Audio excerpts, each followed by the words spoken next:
Let's have a prayer.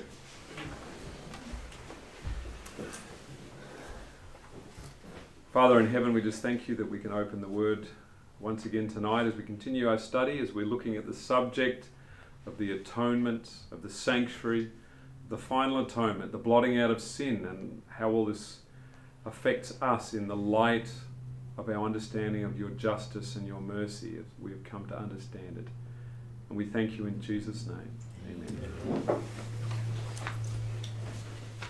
So after our series on Sabbath, we've had a bit of buzz. Just when everyone's ready. Everyone good? We've had a lot of feedback on the subject. A lot of people saying, "Whoa, that's amazing." So just to remind us what we were looking at on Sabbath. The two types of cornerstones. The cornerstones. Yeah. Going on the right path. You've got the appeasement or the spiritual. When we have a justice system where death is required, then appeasement is always the focus of atonement. But when God is mercy and grace, and his mercy never ends, then atonement is actually about restoring relationship. And so it has a completely different focus in the way that operates. And just something else of interest, and I was just looking at this in the book Life Matters. In Life Matters, in chapter 15, I'm just laying out some principles there in regard to the sanctuary. And in there I have a diagram that is showing essentially two squares, and there's the altar of sacrifice is at the center of the first square, and the Ark of the Covenant is at the center of the second square when you lay out the dimensions, which is interesting. And then I have listed here visible and invisible. That's in chapter 15. And I just thought it was interesting in terms of, because we are all appeasement based in our thinking, that we have to travel from one side to the other. This to us is appeasement.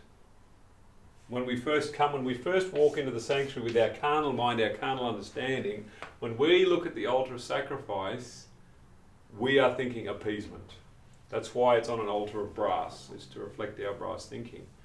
But that is the old covenant thinking. But the object is to get from the center of this square to the center of this square, and to move from the visible to the invisible. And in this system, once this has occurred, sacrifice and oblation is ceasing. The rock is struck once, and then we speak to the rock. So here the rock is struck. Here the rock is spoken to. Just laying out a bit more framework. Does that make sense? It's almost as though the altar of incense is Christ, and he brings us through to the Father. And this is the process of bringing us from here through to here. Christ is bringing us through to the Father. You're saying, get there. And we can lay these two squares up in terms of a whole range of things, in terms of the old covenant and new covenant. I'm talking about the human perception now. Human perception. God is seeking to draw us through into the most holy place to write his law upon us. But he has to meet us in our thinking. He has to pay the price that Satan has laid down, and that is every sin must be punished. And because we accepted that idea that every sin must be punished, then he meets us here, but then he brings us through to the point where in the invisible, in the mind, in here, sacrifice and oblation cease, and appeasement is gone. And when appeasement is gone, and you're here and you have the assurance of forgiveness, then we have no more consciousness of sin, no more conscience for sin. We know that we can be forgiven. But in this system where something is being offered. What is it that gives you the assurance? That once something has been offered and you still don't have assurance of sin, what do you have to do? Offer again. You have to offer again, and again, and again, and again, to keep the assurance. So that's why in the Catholic system the Mass is continual, it is perpetual, because that is the system by which you have the assurance. Death, death, death. Christ constantly being offered. Appeasement, appeasement, appeasement. It is the enthronement of the pagan system. And this is what we're looking at. So, a bit more in chapter 15. I want to lay the foundations for where we're going to go over the next number of weeks. And, of course, in laying a foundation for us... Just keeping you in camera. Yes. Oh, yes. In laying a foundation in Adventism, we need to look at our source documents. Now, in terms of our understanding of the Sabbath and the feasts and all of those things, we look to a source document called the Midnight Cry. The prophetic framework, the 2300 days, the 2520, the 31 AD, all of these things we have accepted through the Midnight Cry, confirmed by the Spirit of prophecy, that the Midnight Cry lights the path all the way to the city. Now, the document that deals with the cleansing of the sanctuary, the atonement and the cleansing of the sanctuary in Adventism, is the article by Owen Crosier called The Sanctuary. And in my spare time, I put it up into a booklet for everyone. So I've made those available.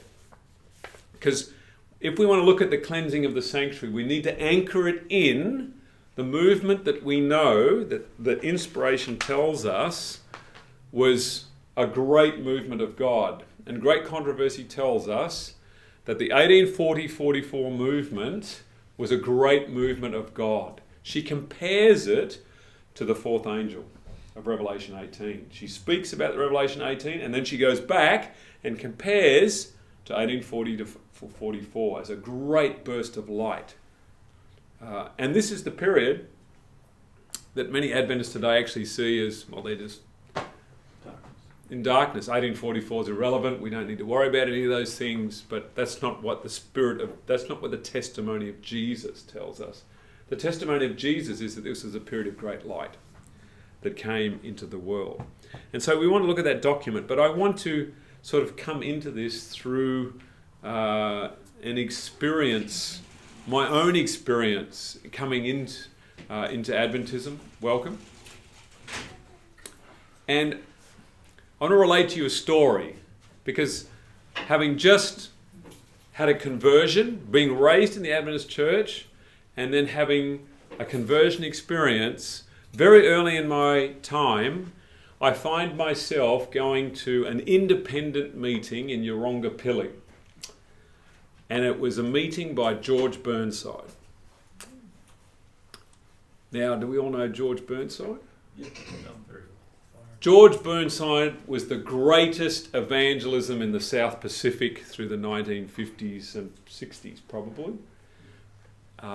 He brought over 5,000 people into the Adventist church, and by far a household name in Adventism, and the most well-named individual and the most mimicked by other evangelists at that particular time who wanted to walk the Sawdust Trail in doing camp meetings and things like that. He was the man to follow.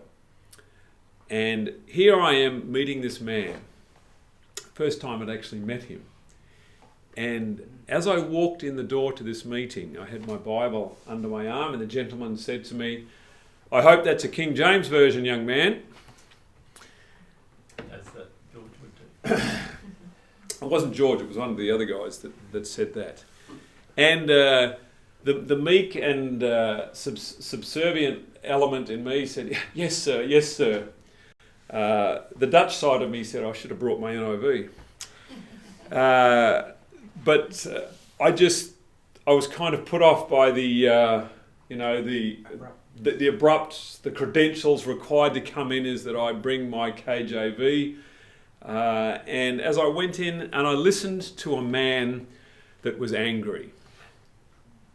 He was very angry. And the conference president of the time actually came to the meeting. And he sat there, and at times he would calmly appeal to George that this was a little bit harsh, what he was saying, and that wasn't the way it was. And this was quite a conflicted moment for me, seeing here is a great man in Adventism. He's angry, and I'm a little bit put off by his abrupt and bitter denunciations of the leadership of the church and his rantings about the new versions of the Bible. And as a young person, this I said to myself, I don't see anything of value here for me in listening to this man ranting in this way. And that's pretty sad. But at the same time, as I continued to study, I could see where the church had gone and what the church had done. And this caused me a lot of confusion in my mind. That is this the way that we treat leaders, great leaders in the church that are being relegated to the scrap heap and being pushed aside? For those of you who know the history, George Burnside, the greatest of us of Anzac preachers in Adventism, was barred from every Seventh-day Adventist church from preaching in his retirement years. They barred him from preaching in any church. And had he changed what he had preached from when he was a younger man, he had not changed one iota from what he had preached and had brought over 5,000 people into. He had not changed anything of what he preached. So who changed? What made the difference? And in the context of where we stand, in our understanding, we're not saying that what he taught as Adventism was anchored firmly on the pioneer platform. It was caught between the old and the new in terms of its when the church shifted to its Trinitarian foundation and the difficulties that began to emerge. But he held very firmly to the 1888 principles of the nature of Christ, of victory over sin, of the final atonement, the day of atonement, the cleansing of the sanctuary, living without a mediator in the presence of a holy God. These are the things that George Burnside taught, and he taught correctly within the framework of Adventism. That's my assessment of the situation. But his overall framework was not within what we have understood in the 1888 message or of the sonship of Jesus Christ in terms of him being the Son of God. But it was such a startling thing for me to see a great man in Adventism relegated to the scrap heap. And as I continued to study, I began to realize that he was not the only one. Craig's father was part of a group of men who had written a letter to the South Pacific Division, and it was written under the name of Concerned Brethren. And that's how the name CB was born. Because there were things to be concerned about. The Adventism that had existed through the 1930s, 40s and 50s was being taken over. And in the words of another man that was stripped of his position, barred from the churches, and even his sustentation as a worker was taken from him as the leading theologian within Adventism during the 1930s, and that's M.L. Andreasen. And this book that he wrote called The Sanctuary Service was a leading publication. It was published in 1937. This man was stripped of his ordination. He was defrocked, and had his sustentation taken from him. Can you translate some of that? Defrocked and sustentation. Muzzled. Sustentation was his pension. His pension. Okay. His superannuation. Okay. All his years of service for the church was taken from him. Because he preached the Adventism that our pioneers had given to the men of the 1920s, 30s and 40s. Obviously not the party line. But after... There was a protest and they actually gave it back to him. There was a protest and they did return it after he died. Oh, what, his money after he Gave to his widow. So that's my understanding. I haven't studied some of that detail for some time. So was he in the South Pacific or? No, he was in the United States. He was the leading theologian of Adventism of the 1930s. I'm sure Leroy Froome would like to challenge him on that title. He wrote quite a few books. The Sabbath. On Isaiah.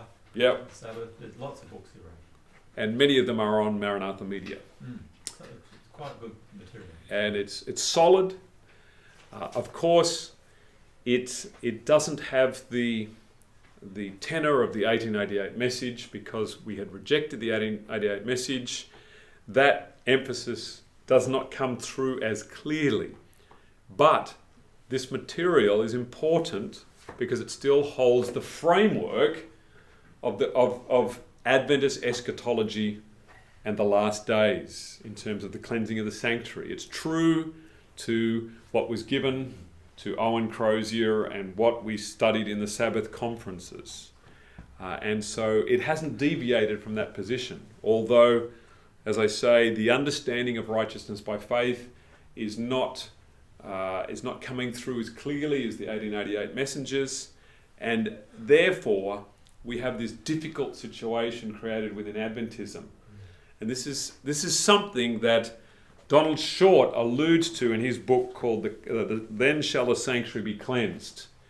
And after my presentations on the weekend, Pedro reminded me of this book, and I downloaded it and started looking at some of this material. And he makes the point in here about I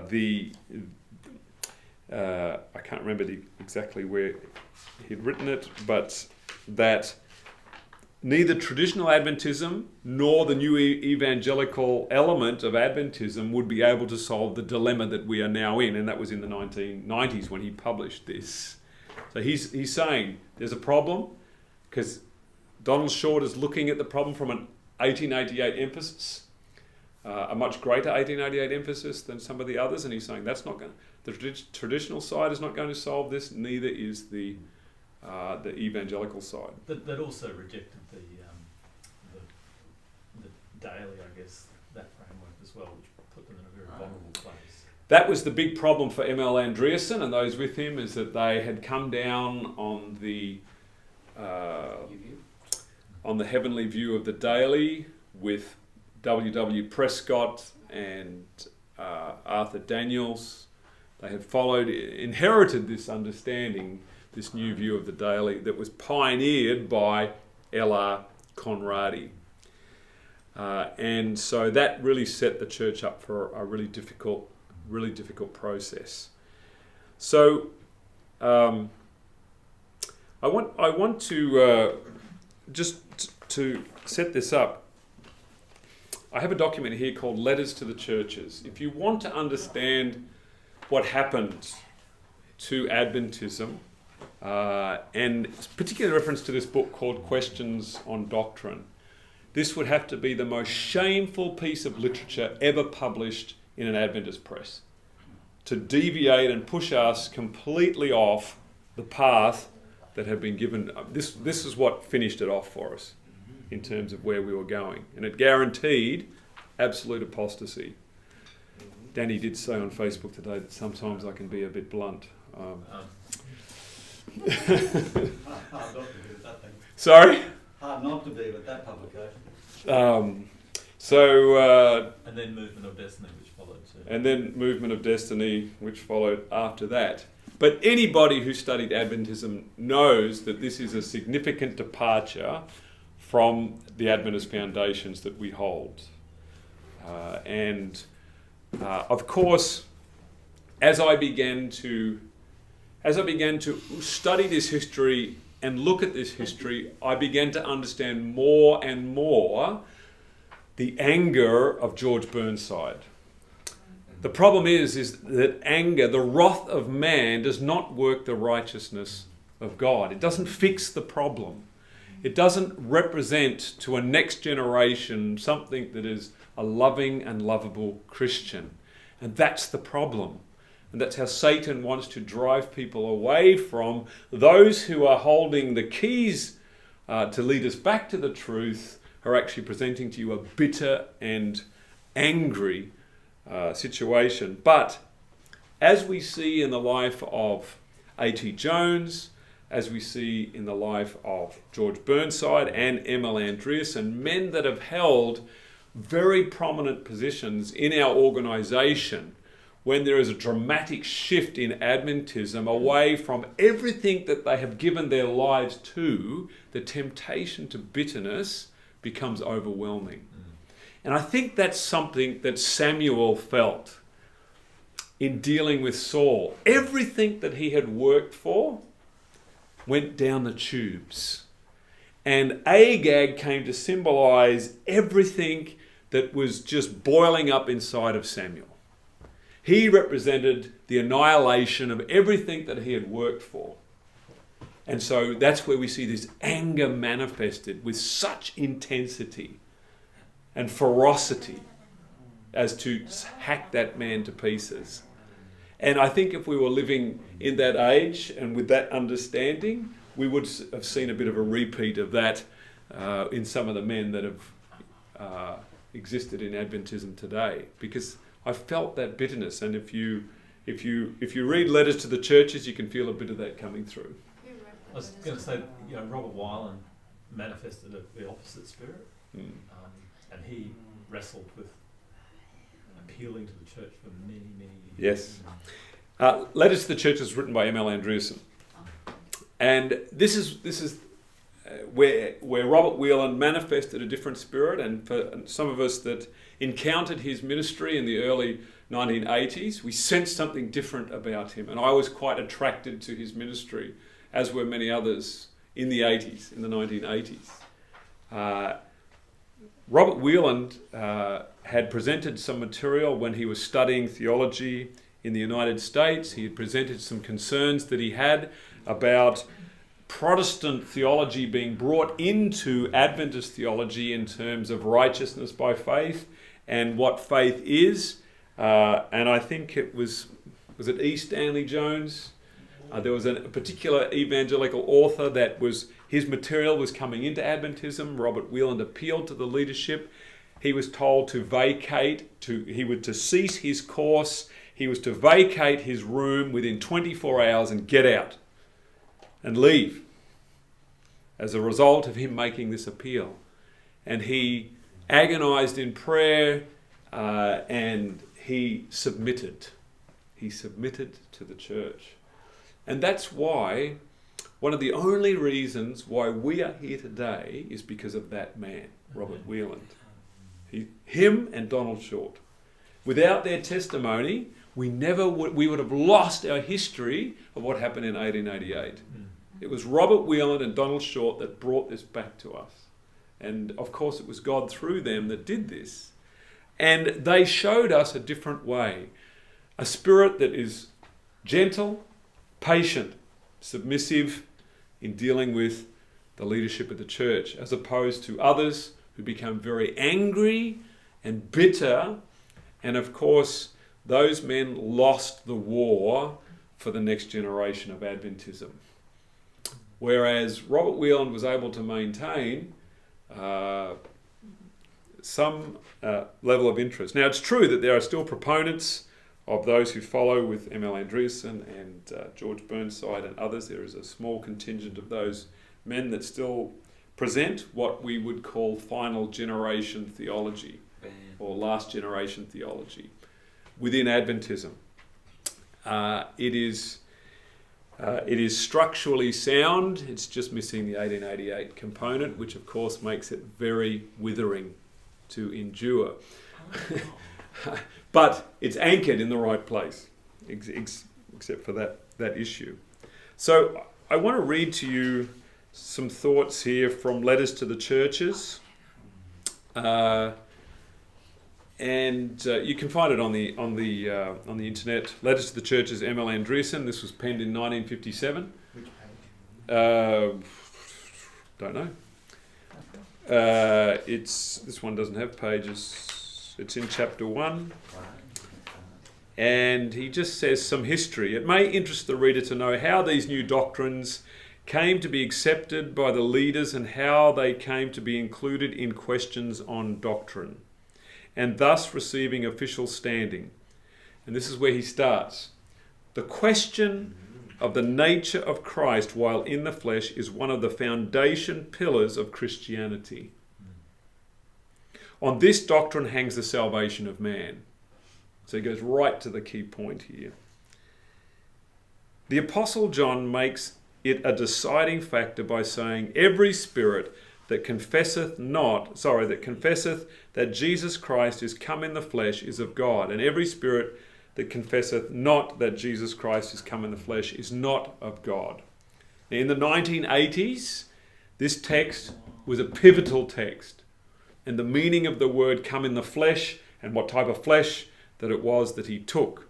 And of course, the battleground in terms of the nature of Christ, in terms of those of the evangelical side, the classic statement by Desmond Ford when he said the words, likeness is not sameness. Because it says he took upon him the likeness of sinful flesh. And of course, Desmond had to say, well, likeness is not sameness. In the face of everything that had been written by our Adventist pioneers. One of the things that Des Ford said was that because A.T. Jones went out of the church, that the thing that caused A.T. Jones's apostasy was his teaching on the fallen nature of Christ. Yes, true story. That was, and it was hard to argue against. And because so people back then had so few source documents to get hold of, it was hard to prove or disprove some of these things. Like, we couldn't get the material back then as easily as we can get it now. And so Andreessen continues, in what kind of flesh did Jesus come to the earth? We repeat a quotation which we have given above. Christ took upon him the infirmities of degenerate humanity. Only thus could he rescue men from the lowest depths of degradation. Desire of Ages, page 117.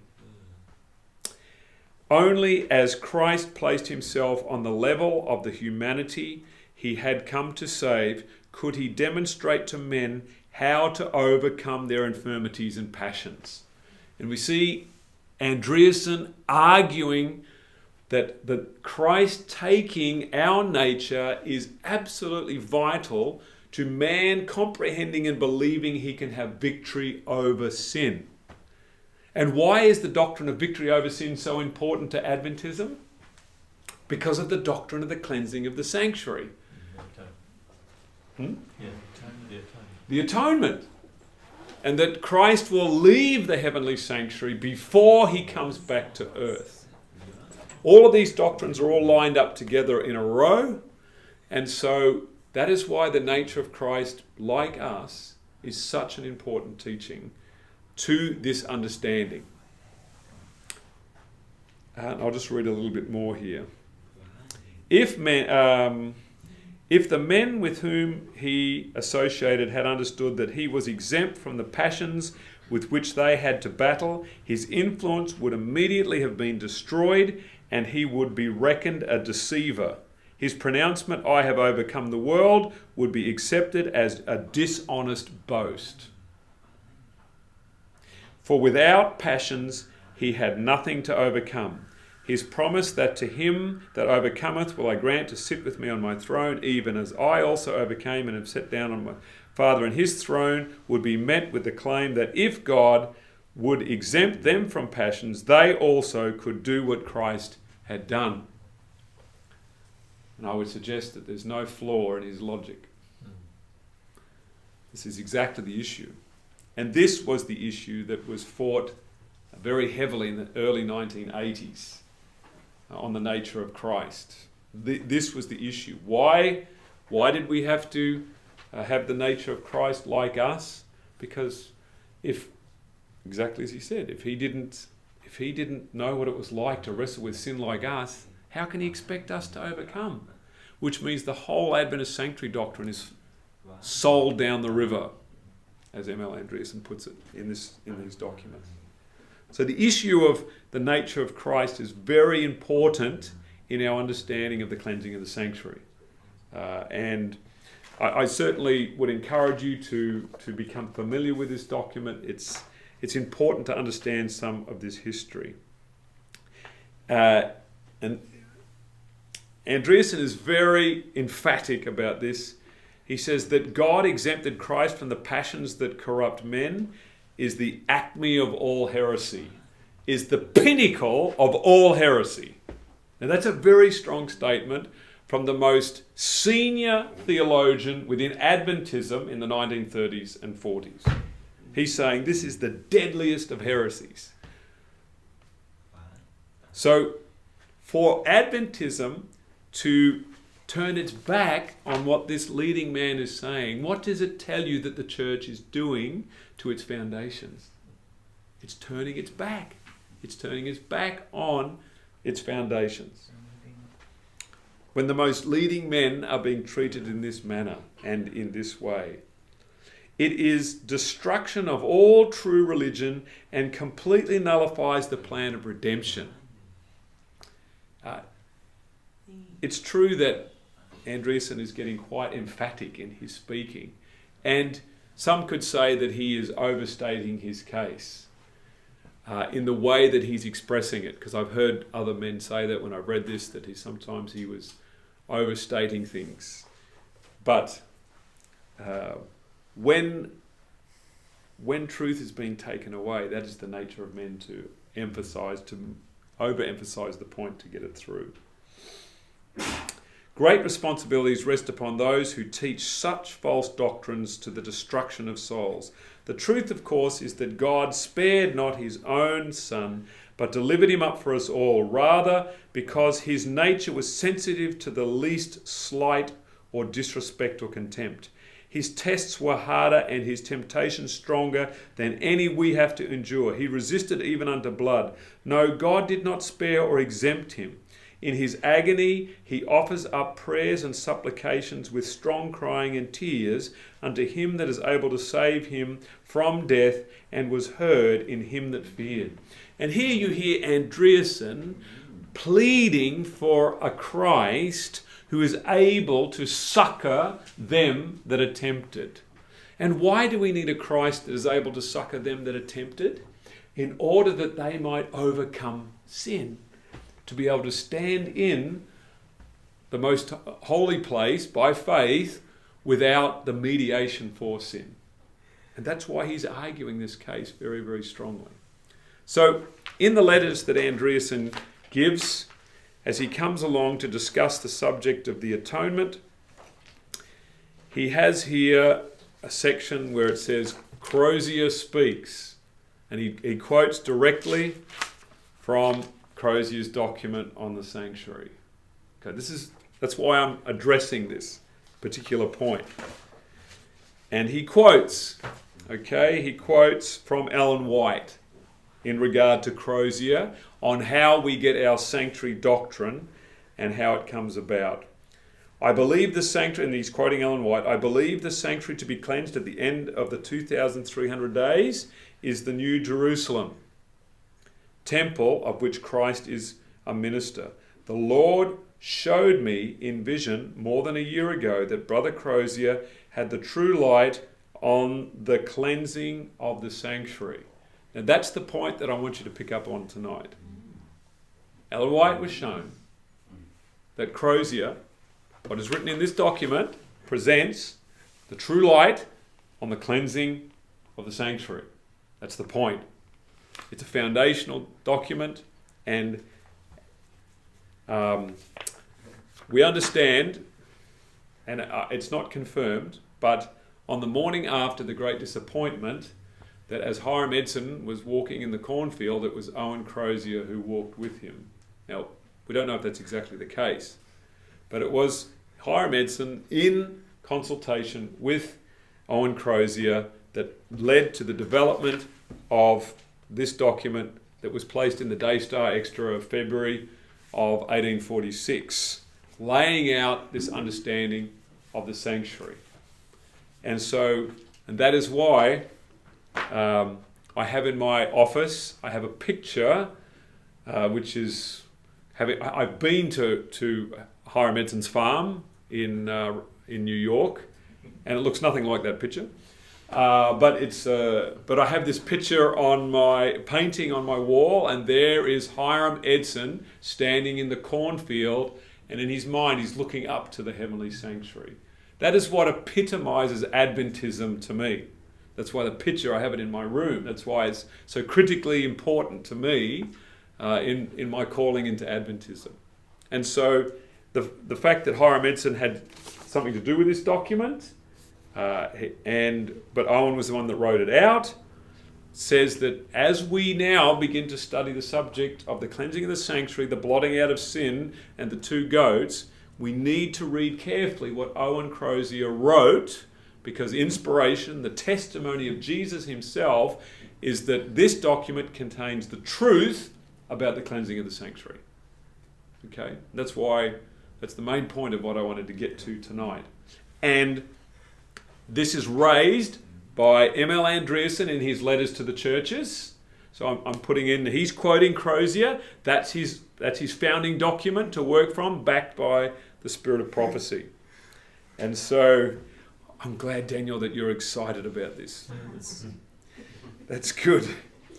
The thing that's interesting is it's tantalizing that Brother Crosier had the true light on the cleansing of the sanctuary, and then she says, etc. Oh, what was the etc.? What else was it referring to? Because not everything that Crosier said was correct. But we know the one thing that she points out is the cleansing of the sanctuary. And that's the key point that we want to pick up in this document. And it was his will that Brother C should write out the view which he gave us in the Daystar Extra, February 7, 1846. I feel fully authorized by the Lord to recommend that extra to every saint. I pray that these lines may prove a blessing to you, and that all the dear children who may read them, E.G. White. And then Andreasen says, I lost no time to get a copy of the extra and read it. As I write this, I have before me a photostatic copy of the Daystar Extra for February 7, 1846, and on page 40 and 41 of that issue, I read Brother Crosier's article after having discussed certain theories in which he does not believe Brother Crosier observes. And he begins to list off these points. He says, but again, they say the atonement was made and finished on Calvary when the Lamb of God expired. So men have taught us, and so the churches and the world believe, but it is none the more true or sacred on that account. If unsupported by divine authority, perhaps few or none who hold that opinion have ever tested the foundation on which it rests. 1. If the atonement was made on Calvary, by whom was it made? The making of the atonement is the work of a priest. But who officiated on Calvary? Roman soldiers and wicked Jews. Now it is interesting in the book Desire of Ages that Ellen White says that when Christ died, that he himself was the victim and the priest. That is an interesting statement. And I'm interested in how she presents this. But in the nature of man, to be oppositional, because most of Christianity is presenting the cross as the point of the atonement, the effort The effort of Crosier is to say, no, the atonement is up here in 1844.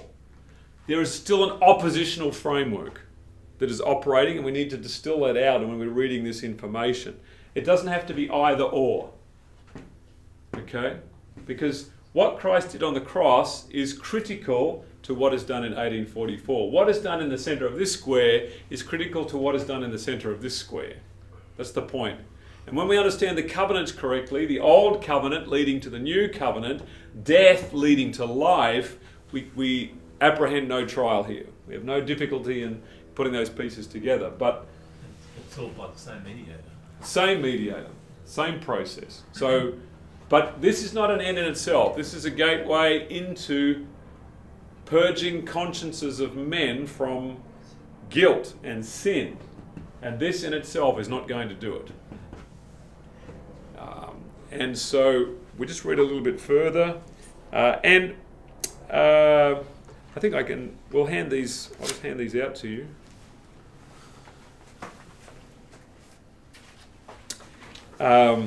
This is the actual book by Crosier, and we do have it online for those who are watching online. The Sanctuary, I've just added it this afternoon. I put all this together. There may be a few formatting errors, but it took me about an hour to put this together. But he does list the points in this book. I just have to find, maybe one of you can look to see where those points are. He says 40 and 41, obviously not my page numbers that I'm using.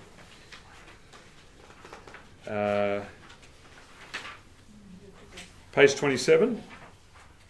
Page 27, that's where we're reading. And this is what Andreessen is quoting in letters to the churches. Point number 2, the slaying of the victim was not making the atonement. The sinner slew the victim. Leviticus 4, etc. After that, the priest took the blood and made the atonement. So he's saying that the slaying of the animal was done by the sinner, and then the atonement was made afterwards by the priest. Point number 3, Christ was the appointed high priest to make the atonement, and he certainly could not have acted in that capacity till after his resurrection. And we have no record of his doing anything on earth after his resurrection which could be called the atonement. And again, I stress the point that Ellen White in other places does make the point that there was a completed atonement made upon the cross. But when you have an oppositional mind, it's either or. But I believe Ellen White operates on the divine pattern principle that it's channel source. This is the opening of the atonement process, and this is the source of the atonement here at the other end. Because what is atonement? It is the restoration of a relationship to open communion. It is not an appeasement process. This is the big point that we're making. In mainstream Christianity, God's wrath is to be satisfied, which means that atonement means Jesus is to be killed, and therefore now his wrath is satisfied, the atonement has been made, the deed has been done. Whereas if you're actually trying to restore a relationship, that's not going to complete the process for you, is it? So point number, are we up to 3? No, we read, Christ was the appointed high priest to make atonement. Yep, we read that one. Number 4, the atonement was made in the sanctuary, but Calvary was not such a place. It's an interesting point. It was outside of the temple, wasn't it? Outside the city. Outside the city. That's interesting because a lot of people say the atonement was all done at the cross. It's in the wrong place. And these are important points. Yeah, I never thought of that before. And the sanctuary was disturbed Yes. at the time. At the time. With the inner veil being rent. So, and as we have discovered, Passover was on Thursday. The night before. And what was done to Christ on the Friday was what men did to him. So this is not the atonement, but it is a revelation of God's great love in giving up his Son and delivering him up for us all. It does speak of the atonement and opens our minds, and it allows us to believe we can be forgiven. So it opens the door for the atonement process to begin. Does that make sense? So, point number 5. He could not, according to Hebrews 8:4, make the atonement while on earth. If he were on earth, he could not be a priest. The Levitical was the earthly priesthood, the divine was the heavenly. And again, I remind you the statement of Ellen White, where he says himself the victim, himself the priest. She doesn't in any way elaborate theologically or framework-wise how that could be possible. Again, I think because she's operating in a divine pattern, there's no need to be opposite on this issue. But the point being made here is that in the sanctuary service, when we read in the types, atonement is being made in the sanctuary, not outside. That's the point. Number 6, therefore he did not begin the work of making the atonement, whatever the nature of the work may be, till after his ascension, when his own blood he entered the heavenly sanctuary for us. This then is the true light which the Lord showed Sister White in vision, had his approval, and which she fully authorised. This is Andrewson speaking again.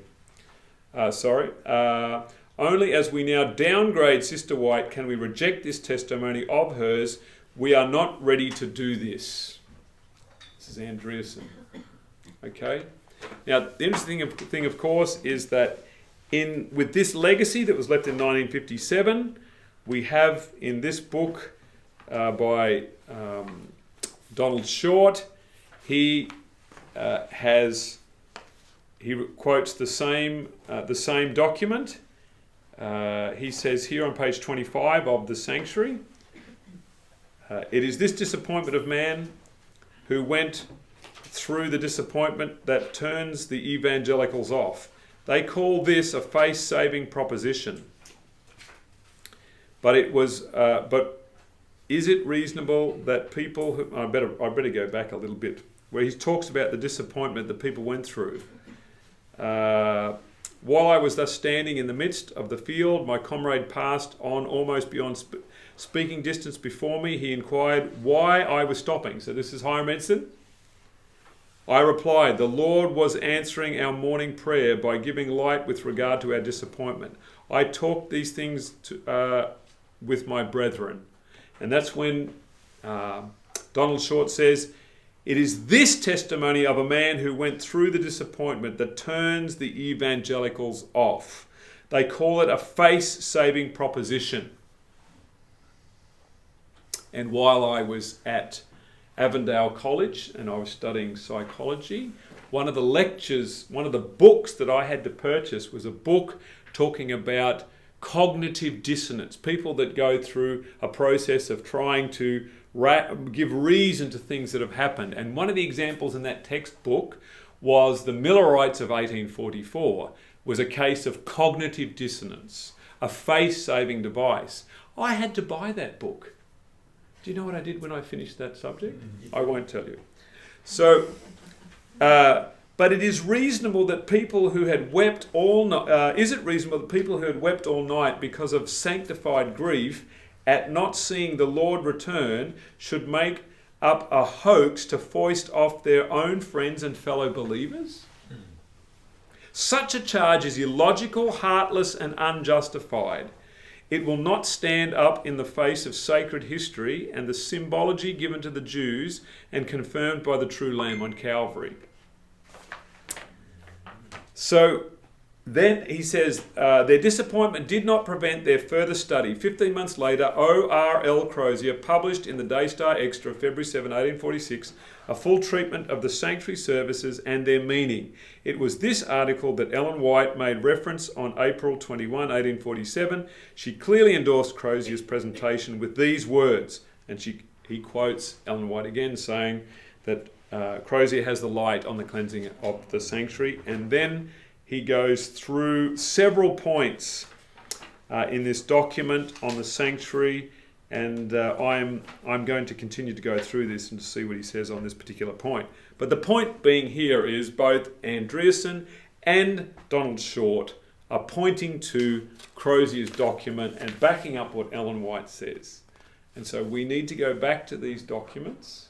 We need to go over them carefully in the light of what we know now from the justice system and the counterfeit justice and the Son of God and all of these things, and re-go through this and to see how this fits into this framework. So this is part of an ongoing process. So just when you thought we're ready to slow down, there's more to look at. Tony Melchick's watching and he says, did Haskell comment on any of this? Haskell? Did Haskell comment on any? Obviously Haskell wrote his book on the sanctuary, and he would have presented the arguments in terms of exactly as the later men like Andreasen and others had presented them, except of course Andreasen was Trinitarian, whereas Haskell was not Trinitarian.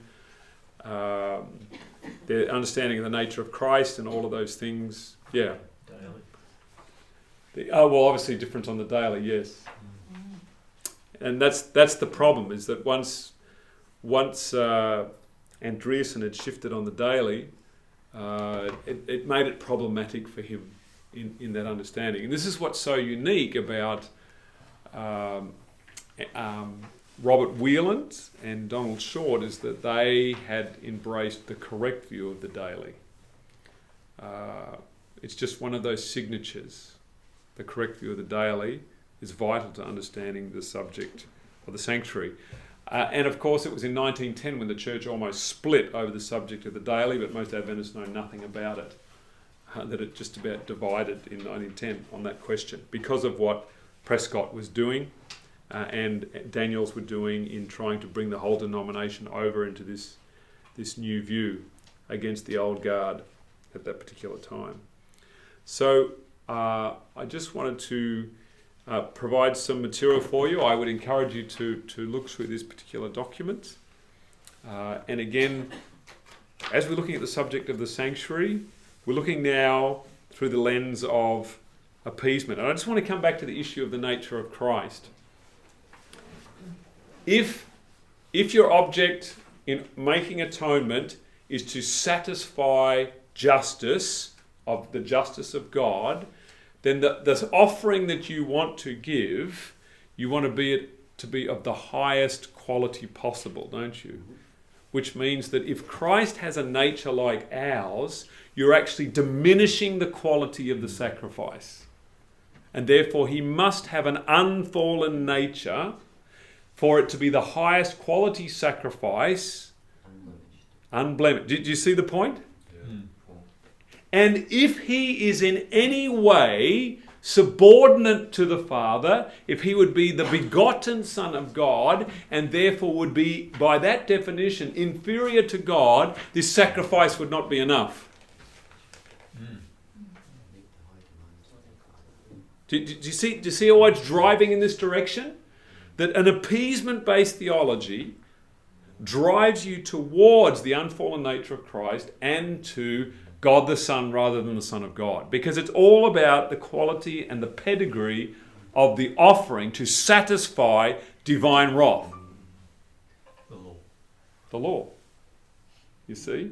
So that's why we have to push in that direction. It's only logical to push in that direction when you're doing that. But of course, in order to push in that direction, you must give up one vital ingredient, and that is the belief in victory over sin. And once you give up that belief, after 1844, you're finished. You're not going to go to heaven. Simple as that. Because the Spirit of Prophecy calls it a satanic sophistry to believe that you cannot overcome sin. You believe that doctrine, you're not going to heaven. Is that too blunt? So you're not just covered, because that's really what the theology is saying. The theology is saying you're just covered by God's wrath being satisfied. Satisfied And appeasement, which requires no transformation in character. And if God needs to be appeased in this way, why would you want to get to know such a deity? There's no point, just like, hey, Moses, you talk to him. He's a little bit grumpy. You stay over there and we'll just keep offering lambs and killing and destroying and all that, and we'll be satisfied. What do you do with the period of time then when it says that man must stand in the side of God without a mediator if you believe in it? That's why we get a rash of books that say never without a mediator. That's why sin until Jesus comes. There's no appeasement. Sorry? There's no appeasement. If we don't have a mediator, who can we appease to? Yes, you've got no appeasement anymore, so you have to get rid of... That's why the whole concept of living without a mediator in an appeasement system falls apart. And this was the problem for Andreasen and the others, is that they weren't able to break through that justice system in order to... the appeasement system to make full sense of this doctrine that Crosier had brought forth for us. He'd laid the foundations, they're coming out of error. This is why it was a period of great light. It established many principles for us, but it had to get to the 1888 message, which would have led us to a correct view and a rejection of appeasement. And those of us who've read 1890 stuff by Jones and Wagner in 1893, Wagner's talking all about this appeasement-based theology. He's moving in that direction. He's moving away from these things. And how I wish that he could have kept going. But both he and Jones got snagged. And we can learn the lesson from them. We must learn the lesson from them so we don't get snagged in our journey that we're on now. So the historical correct understanding of Christ coming in fallen nature, humanity's fallen nature, do we understand the historical view? Do they understand that he did that so that we, as men, could believe that we could have victory over sin? So that he is fully able to succor them that are tempted. He is able to identify with them. He is made of the seed of Abraham. He is able to give them comfort and to show that in the flesh... And strength. Yeah, and strength. And to show that in the flesh, in my flesh, in your flesh, he has overcome. So...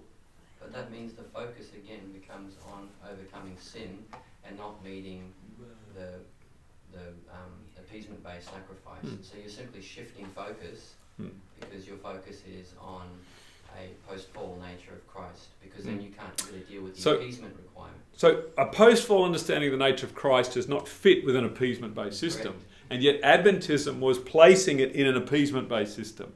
That's why you either have to get out of appeasement or you have to get out of the nature of Christ after the fall.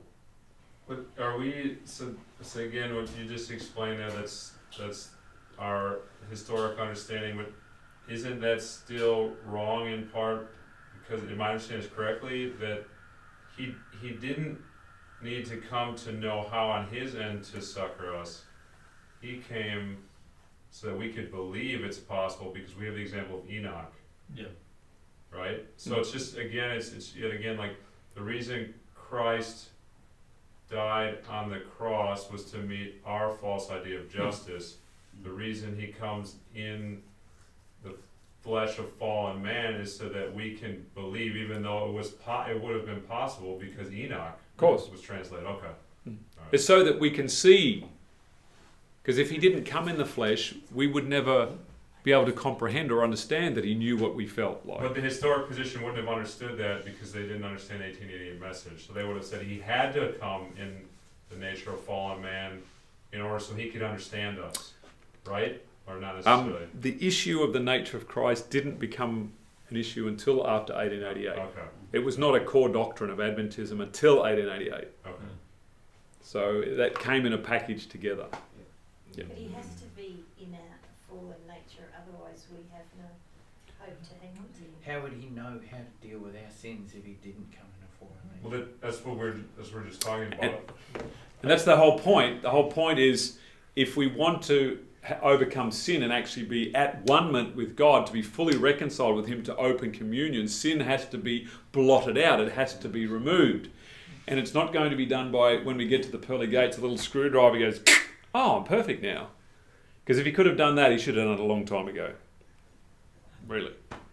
But that's not how you restore man. Because he doesn't force. That is a process of force to change someone's personality. And this is where this is what those who believe in an appeasement-based system, they believe in a magical, mystical transformation of character at the second coming, which is a false hope. We are not being changed in our characters from what we have developed on this earth.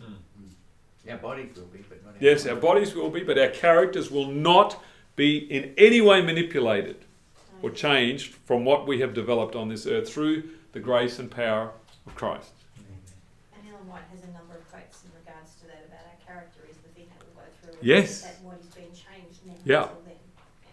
And that is why the character that we develop in this life, if you die with a character that is not ready for heaven, at the end of the 1,000 years, you cannot change your character. You cannot. That's why there is no second probation, because it's not about Christ saying, my blood, and let them all come in, because it's not an appeasement-based system. It's a character system. This is what it's all about, and this is the great conflict in Christianity. So, Danny just put it nice and succinctly. He said, his incarnation is to show us in the visible what he'd been doing in the invisible. yes. Romans 16:25, that which was kept secret from the foundation of the world is now made manifest. Thank you, Danny. Yes, and it's the invisible visible. Yeah, I was just going to say it's the ever-present cross. Ever-present cross. And that's really what Ben's been highlighting, and what Danny has just confirmed. And it was done for our benefit. Because he was already doing it. He was already able to succor them that are tempted. Yeah. But we didn't know this in the flesh. When you're outside of the court, when you're outside in this brass iron system, you don't know this. But when it's manifest in the flesh, you have a greater capacity to know and see it. And that's why when Jesus came to this earth, he placed humanity on a tremendous vantage ground. That we could see it in the flesh and comprehend. He does know what it feels like. He does. He has been through. He has passed through what I have passed through. Now I can have the faith to ask as he asked, to follow his example and pray for strength and pray for grace that I may overcome. So just a question which you can't maybe answer, but I'll ask it anyway. He did it for humanity by taking our fallen humanity, but did he also do it for the unfallen world? Colossians 1:20, to reconcile things both in heaven and on earth. Because it wasn't until Christ died upon the cross that Satan's murderous design was unmasked and the angels were finally fully released from his deceptions. He was fully unmasked. So it was to manifest the love of God, to show his ability to empathize with us and that he's fully able to succor us, but it was also to manifest Satan's hatred, violence, and what his justice system would do. And that's when the angels decided, we want none of this. We're finished with this. And the worlds. And the unfallen worlds. That's it. It cleared them from the error. Yeah, it freed them. And it through the manifestation, because in the spiritual, it's how do you define it? How do you express it? Unless it's being expressed in some Christ way. did that in the weakness of human flesh. So sorry, Craig said the ever-present cross, meaning? Slain from the foundation of the world, meaning that Christ is, his agony is the relational suffering that he has experienced from before the foundation of the world in the sinfulness of man. In all our affliction. So that you're not focusing his experience as a man in his incarnation as being the limited time in which he's gaining an experience that beforehand you wouldn't have, because then you're going to reintroduce dispensationalism. Because he wasn't offering man that kind of mediatorship. Fiona's freaking. So when you have an appeasement-based system, atonement just means do the deed. So it only has to be done once. In a relational system, Christ is suffering for 6,000 years. The agony of seeing his children I mean, you've heard me present on that subject. Yeah. So what the cross does is manifest what we have been doing to him for 6,000 years. It manifests it. So just leave the cross part out, okay, because that maybe confuses it. But what Christ did in the flesh, before he went to the cross, he had done with Adam, with Enoch, with Moses, all of these men before, and he gave them and knew how to conquer sin in the flesh then, Amen. not just prior to him going to the cross. Otherwise, Enoch could never have gone to heaven. But when Enoch being taken to heaven showed that Christ had mastered fallen, sinful flesh. But it wasn't until he came to the earth in flesh himself that we could know this and understand it. And the greatest example was Elijah. He just slew 800 men. And yet Christ still took him to heaven. Because he obviously had repented and claimed the full righteousness of Christ and finally realised. And saw the character. And so, Yeah. So, all right. I just have a slightly aside question. You were saying about the book about questions on doctrine. Yes. I can't remember the wording you said, bad book. Yeah, that'll do. Sums it up. Equaling, how would you rate it then to Kellogg's book? Well, Kellogg's book was never published by the denomination in terms, it was never accepted by the leadership. Never representative of the denomination. This book was accepted as representative of the denomination and spoke for the denomination. And there were some in Adventism that did accept Kellogg's position, but it never became mainstream. This became mainstream. That's the difference. And Kellogg put his name on the book. No one put their name on that book. That's one of the big differences. Kellogg was honest enough to own it, whereas Froome didn't own this. So it doesn't have an author in the front? No. It's just the denomination that put it out. An authorless book. Yes. An authorless book is an awful book. Yeah, probably not the colour. So, yes, Anderson would have been involved and Reed. Yeah. But it was largely Froome who wrote the manuscript. He did most of it. So, and that's why this book is really purchasing the ticket to Babylon. That's what it is. Vance Farrell's got a bit to say about it too. Yes, Evangelical Earthquake. Yeah. He speaks about this. There's a number of books on that. Russell Russell and Colin, of course, that was a lot of their ministry was aimed at that. And so, yeah. And they have many correct points on this in terms of the selling out of Adventism. But the fact is that it had been already sold out a long time before that on the subject of the Trinity and the daily and the rejection of the 1888 message. It had already been sold out. This was just the fruit of that sellout. And then, of course, 1980 was the next level of fallout from questions on doctrine. So... Tony Milchek is right. Prophesied as a book of the new order. Yes. A system of intellectual philosophy.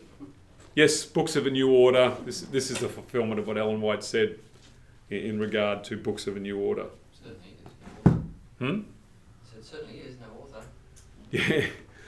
So it's of course others have different perspectives on this, but as I say, until we have broken free of this appeasement-based system, as I said there on Sabbath, Adventism's final generation or close of probation and sanctuary system, it doesn't work. But of course, how do you get out of apostasy unless you have to start and build a framework, and they were moving in that direction, and the 1888 message would have delivered it for us to bring us. So we had a 120-year delay because of that failure. And for whatever reason, we've been put in a place where we can recover this, which is, to me, is miraculous. I can't account for it, other than the absolute grace of God that we could get back to this point and actually put these pieces together, that God's purpose has not been thwarted in bringing this out at this particular time. And for me, as I said, as a young person, to sit there and to watch this great Adventist leader, it was tremendously troubling for me. This was just really distressing.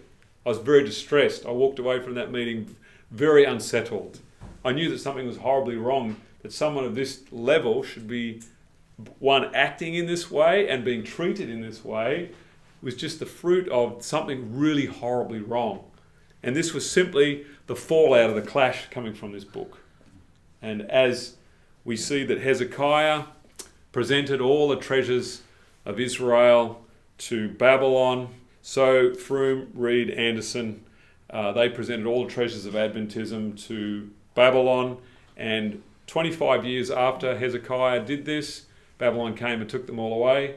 25 years afterwards, Babylon came and took Adventism away with the 27 fundamentals and the enthronement of the new God.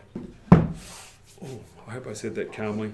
So, but that's pretty much the way it is, and we need to understand these things in order to break free of these deceptions. So, I think we will say goodnight to those online.